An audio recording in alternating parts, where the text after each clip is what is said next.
Hello, मैं दीपक चंद्रा और आज मैं एसआई का एक और वीडियो मैंने बना रहा हूँ। और इस वीडियो में मैं आपको आज बताऊंगा कि एसआई में यदि वितरण टाइप का सवाल हो तो उसका सॉल्यूशन हम लोग फास्ट कैसे करते हैं।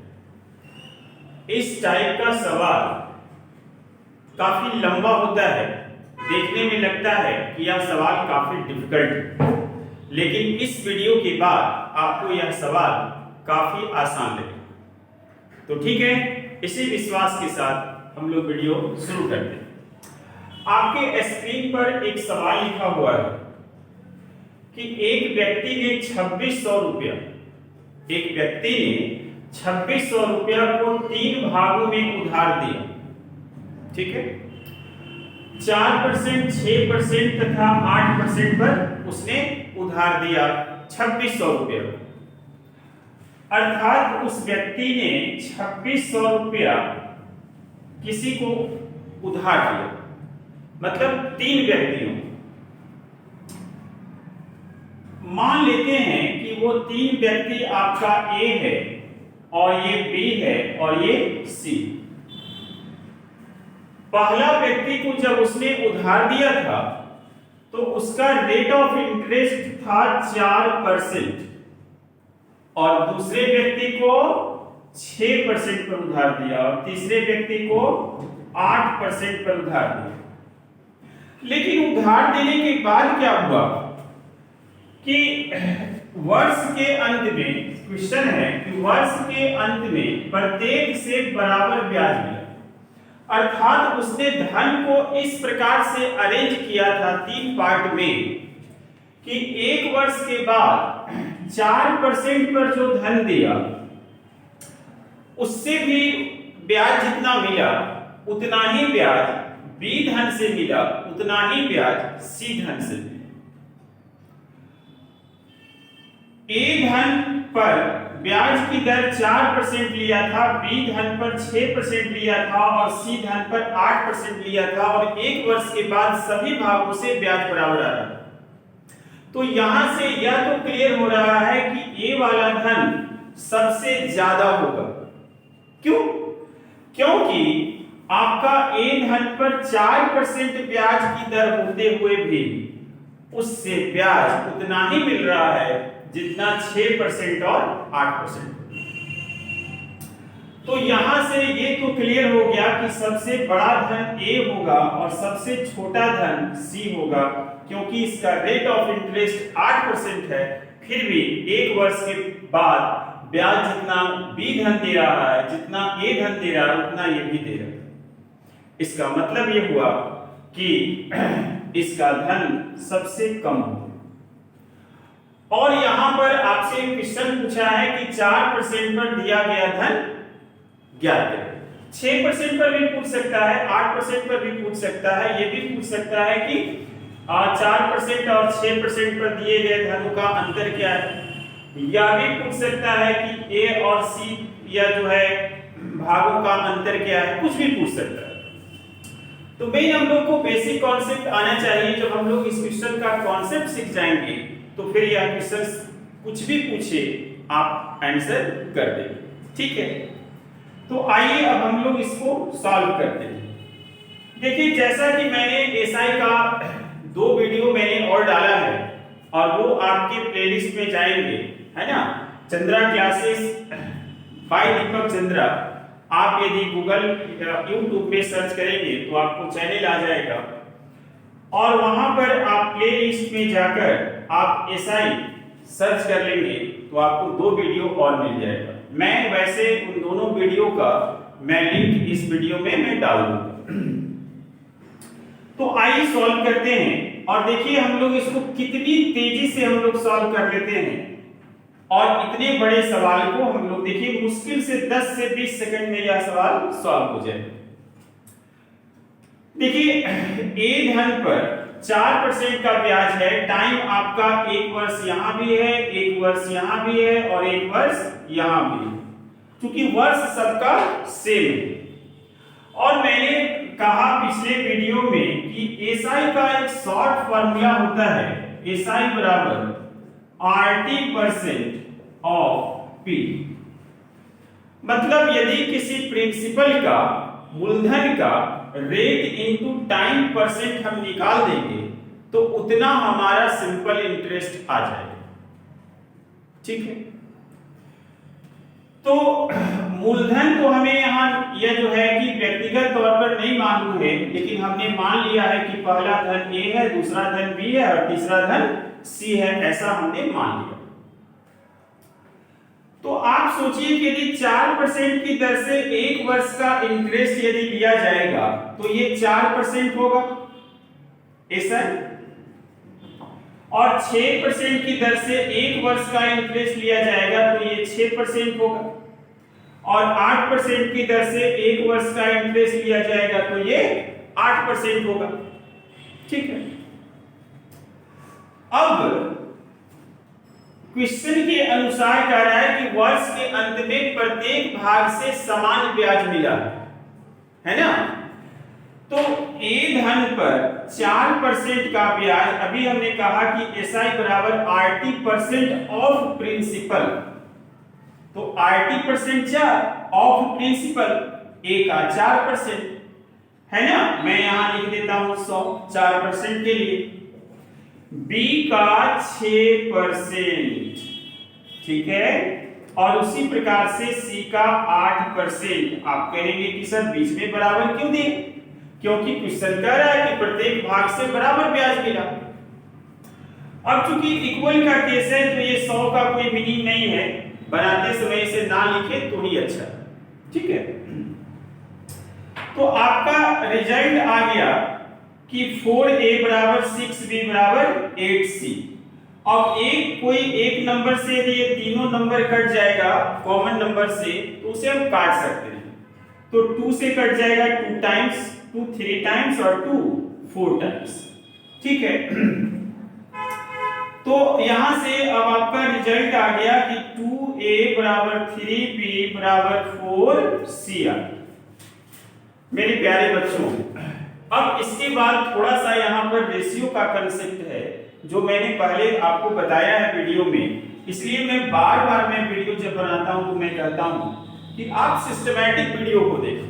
ठीक है, ऐसा ही देख रहे हैं तो पूरा ऐसा ही देखिए, कंपाउंड इंटरेस्ट देख रहे हैं तो पूरा कंपाउंड देख लीजिए ताकि आपको किसी प्रकार का डाउट न रहे। चलिए फिर भी मैं आपको थोड़ा सा यहाँ मैं रेशियो में कन्वर्ट करना बता देता हूँ।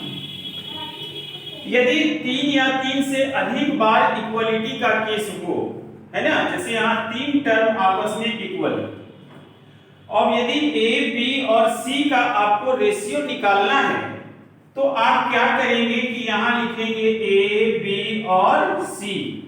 जब A का रेशियो आपको निकालना है तो आप A को ढक देंगे, है ना, ढक देने मतलब उसका यूज ना करें और अदर नंबर का यूज कर ले, तो 4 दिया 12, यहां पर मैं लिखूंगा 12। जब B का रेशियो निकालना है तो B को ढक देंगे, और ढक देंगे मतलब उसका यूज ना करेंगे, तो 4 2 जा 8, यहां पे 2, और C निकालना है तो C को ढक देंगे और इन दोनों को मल्टीप्लाई कर देंगे, तो 3 2 जा 6। कोई एक नंबर से यदि कैंसिल हो जाएगा रेशियो, ईच रेशियो, तो आप उसे कैंसिल कर सकते हैं। तो यहां पर जब आप कैंसिल करेंगे तो आ जाएगा 6 4 3। अब ये आपका तीनों धन का रेशियो आ गया। अब आपसे पूछा था कि 4% पर दिया गया धन बताइए, तो बंधु अब क्या समस्या है, अर्थात आपसे A धन के बारे में पूछा और A का रेशियो कितना है 6, तो 6 ऊपर रखेंगे। टोटल धन हमें मालूम है कितना 2600, इसलिए 2600 को हम लोग इंटू करेंगे 2600 से, और चूंकि ये 2600 टोटल धन है इसलिए रेशियो का टोटल नीचे लिखेंगे, 6 4 10 और 3 13, और 13 से ये कट जाएगा 200 टाइम्स 6 गुना 1200, आपका आंसर आ गया। ठीक है, यदि मान लीजिए कि यहाँ पर आपसे पूछता कि बी वाला धन भाई क्या था, है ना, तो बी धन आप कैसे निकालते? यदि आपको बी निकालना होता तो बी का रेशियो 4 था और टोटल इसका सम निकालेंगे तो 30 और इंटू 2600, ये 200 बार कट जाएगा, मतलब 800 आंसर हो जाता।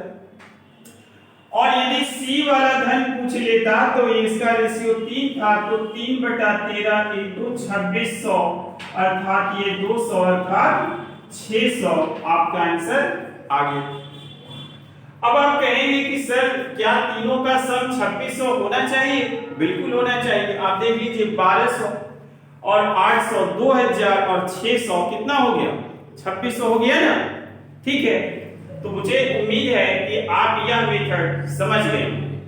अब यदि यह मेथड आप समझ गए हैं तो आपको आने वाले सवाल को बनाने में इससे काफी कम समय लगेगा, क्योंकि आपने थ्योरी को, कंसेप्ट को आप सीख गए। चलिए मैं इससे थोड़ा सा एक डिफरेंट मैं सवाल लेता हूं और आपको मैं कराकर दिखाता हूं कि इससे कितनी आसानी से इस तरह से डिस्ट्रीब्यूशन का सवाल, वितरण का सवाल आप कितनी आसानी से आप कर सकते हैं।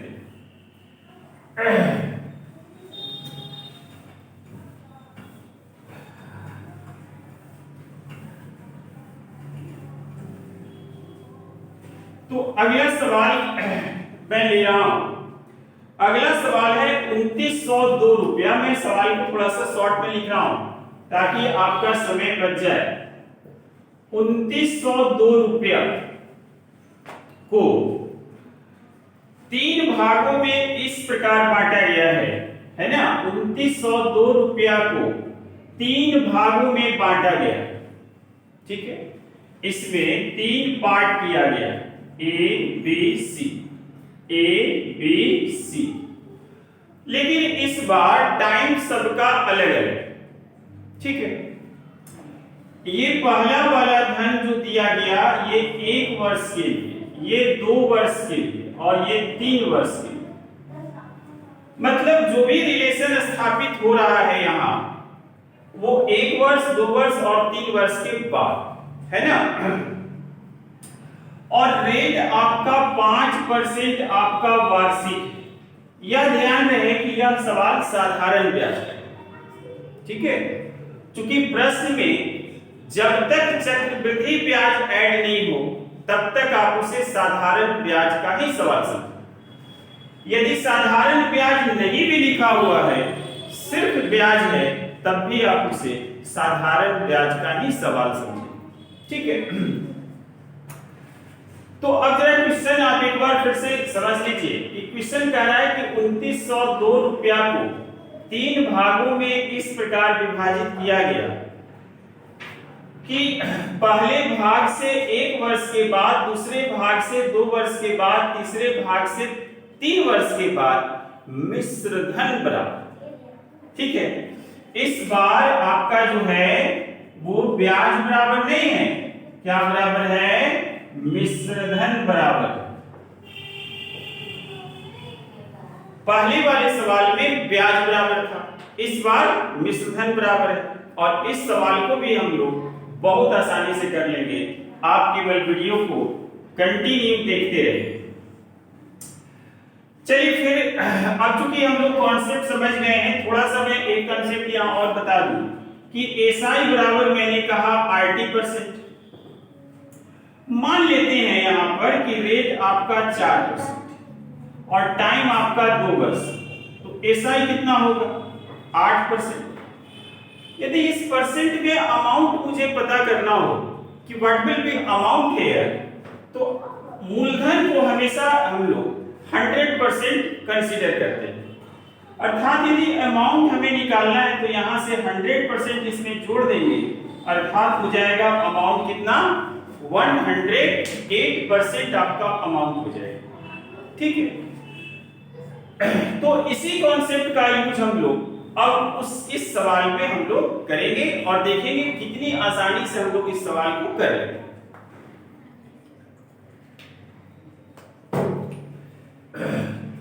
तो आइए, चूंकि अब हम लोग कॉन्सेप्ट समझ गए हैं तो यहां अब हम लोग डायरेक्ट लिखेंगे देखिए ये 1 वर्ष 5% है तो 5% ही होगा। SI अमाउंट हो जाएगा 105% और नीचे में 100 लिखने की भी जरूरत नहीं है क्योंकि इक्वालिटी का केस है तो ये सारे 100 कट जाएंगे और B इंटू हो जाएगा 110% और C इंटू हो जाएगा 115%। ठीक है, अब कोई एक नंबर से कटेगा तो काट देंगे 21 बार, 22 बार और ये 23 बार। ठीक है, अब यहां से हम लोग A, B और C, आप देखिए यहां पर कंफ्यूज नहीं कीजिएगा, मैंने यहां 5%, 10% और 15% नहीं लिखा, 105, 110 और 115 लिखा। क्यों लिखा? क्योंकि इस सवाल में मिश्र धन बराबर है तो 5% आपका इंटरेस्ट और 100% आपका मूलधन तो मिलकर हो जाएगा 105%। तो यहां से अब हम लोग जैसे पहले कंसेप्ट यूज किए, ये आपको ढक देंगे और इन दोनों को मल्टीप्लाई कर देंगे तो 23 गुना 46 का 6 बाकी 4 बचा और 23 गुना 46 और 4 50, ये आपका आ गया 506। अब इसको ढक देंगे तो इसको गुना करेंगे तो 23 को एक बार करेंगे, 23 2 बचा और 23 गुना 46 और 2 48, 483 हो गया। अब C को ढक देंगे तो इन दोनों को गुना कर देंगे तो 21 गुना 42 का 2 बाकी 4 और 42 और 4 46, ये आपका C का रेशियो आ गया। अब आपको निकालना क्या है, मान लीजिए कुछ भी पूछ सकता है, A धन, B धन, C धन, कुछ भी पूछ सकता है ना। तो चलिए A निकालने की कोशिश करते हैं।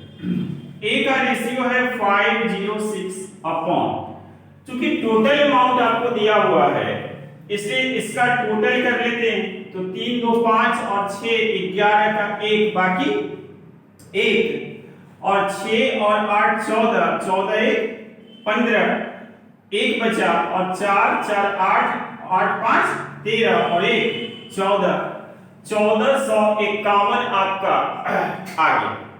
ठीक है, और इंटू 2902 तो देखिए इससे ये सीधा 2 बार कट जाए।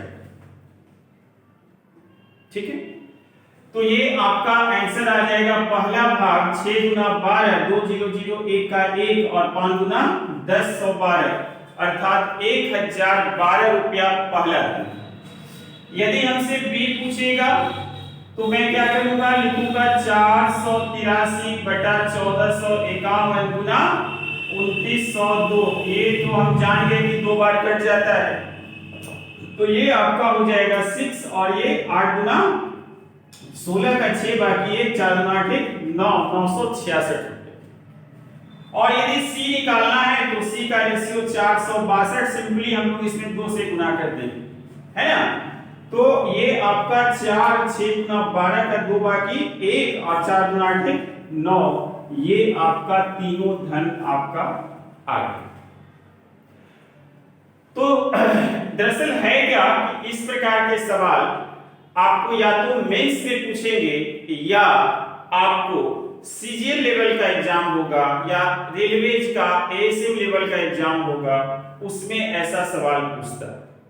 ठीक है, तो काफी इंपॉर्टेंट है। चलिए मैं एक क्वेश्चन और आपको कराता हूं ताकि आज से इस प्रकार का सवाल आपको कभी परेशान ना करे।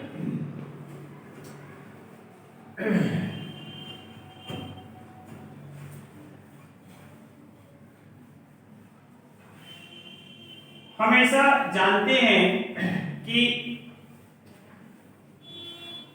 गवर्नमेंट जॉब लेना थोड़ा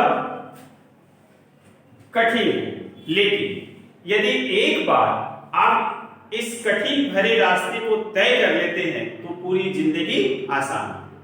इसलिए आप पूरी कोशिश करें, आप जब तक आपके पास जॉब लेने का एज बचा है तब तक आप पूरी ताकत झोंक दें कि आपको जॉब लग जाए, ताकि आप, आपके परिवार, आपके माता पिता सभी आपसे खुश रहें और आपका आने वाला फ्यूचर भी ब्राइट। ठीक है, तो चलिए मैं एक सवाल और लेता हूं। सवाल को मैं फिर थोड़ा सा शॉर्ट में मैं लिख रहा हूं। 50,000 रुपया, 50,000 रुपया को, है ना, 3 भाग में दिया गया। 50,000 को रुपया को 3 भाग में दिया गया है और रेट है आपका 10%, रेट है आपका 10% और टाइम जो है आपका 2, 3, 4 वर्ष, 2, 3, 4 वर्ष। ठीक है, मतलब पहला भाग को दिया गया 2 वर्ष के लिए, दूसरे भाग को 3 वर्ष के लिए और तीसरे भाग को 4 वर्ष। और यहां पर भी, है ना, अवधि के अंत में, अवधि के अंत में ब्याज समान। क्या समान है? ब्याज समान। मतलब मिश्रधन पर सवाल ये नहीं है, ये सवाल आपका ब्याज है। तो आपसे मान लीजिए कुछ भी पूछ सकता है कि इन तीनों भागों का अनुपात क्या है, या पहला भाग क्या है, दूसरा भाग, कुछ भी पूछ सकता है। तो आइए बच्चों इसको सॉल्व कर लेते हैं बहुत तेजी से। मैं सिर्फ लिखूंगा 3 भाग है तो A, B, C मैं लिखूंगा और यहां पर 10% 2 वर्ष है तो मैं लिखूंगा A गुना 20, B गुना 30 और C गुना 40 और सबको मैं क्या कर दूंगा? इक्वल कर दूंगा और 10 से मैं काटूंगा 2 बार, ये 3 बार, ये 4 बार। तो यहां से A ratio B ratio C, तो ये हो जाएगा आपका 3 4 12 और ये 4 गुना 8 और ये 3 गुना 6 और ये काट लेंगे फिर इसको हम लोग, तो 6 4 3 आ जाएगा, है ना। तो अब देखिए, अब मान लीजिए कि 10 2 जा 20, 3 10 जा 30 और 4 10 जा 40। तो ये आपका हो गया 10 2 जा 10 3 जा 10 4 जा, ये हमने कैंसिल किया तो 12, ये कैंसिल किया 8 और ये कैंसिल किया 6। तो 6 4 10 3 13 आ रहा है ना। तो ये डाटा थोड़ा सा यहाँ पर पॉइंट में आएगा, है ना, उससे कोई लेना देना नहीं है, लेकिन आपकी एग्जाम्स में आपको पॉइंट वाला सवाल लगभग नहीं पूछता है ना। तो यहाँ पर भी मैं थोड़ा डाटा में चेक कर रहा हूँ ताकि आपको किसी प्रकार की दिक्कत नहीं हो। मान लीजिए कि 26,000 में ले लेता हूँ। तो देखिए एक भाग निकालने के लिए आपको 6/13 इंटू 26,000, तो 13 दूना 26, 2,000 अर्थात 12,000 हो जाएगा और B बराबर हो जाएगा आपका कितना? 4/13 गुना 26,000, तो यहाँ भी 2,000 मतलब 8,000 और C बराबर हो जाएगा 3/13 गुना 26,000 अर्थात ये 2,000 मतलब 2 दिया 6,000, ये आपका 26,000 आ गया। हालांकि इस प्रश्न में पूछा था कि उनके धनों का अनुपात क्या है, धनों का अनुपात पूछा था, इसलिए डेटा 50,000 भी रहता तो उससे आपको कोई लेना देना नहीं था। मैंने धन निकाला इसलिए मैंने यहाँ डेटा चेंज किया, लेकिन वास्तविक रूप से जो ये प्रश्न है उसमें पूछा है कि धनों का अनुपात क्या है और धन का अनुपात आपका यहीं पर आपका आंसर आ गया शायद इस प्रश्न में, इसीलिए 50,000 का डेटा दिया हुआ होगा। तो ये आपका क्वेश्चन यहीं पर आपका आंसर आ जाता है। यदि आपसे भाग पूछेगा तो आपको डेटा वैसा दिया जाएगा। ठीक है, तो मेरे प्यारे दोस्तों, मेरे प्यारे बच्चों, मेरे सभी तमाम न्यू व्यूअर्स, पुराने व्यूअर्स और सपोर्टिव व्यूअर्स, आप तमाम लोगों को, है ना, चंद्रा क्लासेज की तरफ से, है ना, बहुत बहुत धन्यवाद। और मैं फिर यही कहूंगा कि आप इस वीडियो को जनमानस में, है ना, मैक्सिमम से मैक्सिमम लोगों तक आप पहुंचाएं ताकि इस प्रकार का सवाल किसी भी छात्र को बनाने में दिक्कत नहीं। तो मिलते हैं नेक्स्ट वीडियो में, तब तक के लिए आपका बहुत बहुत धन्यवाद।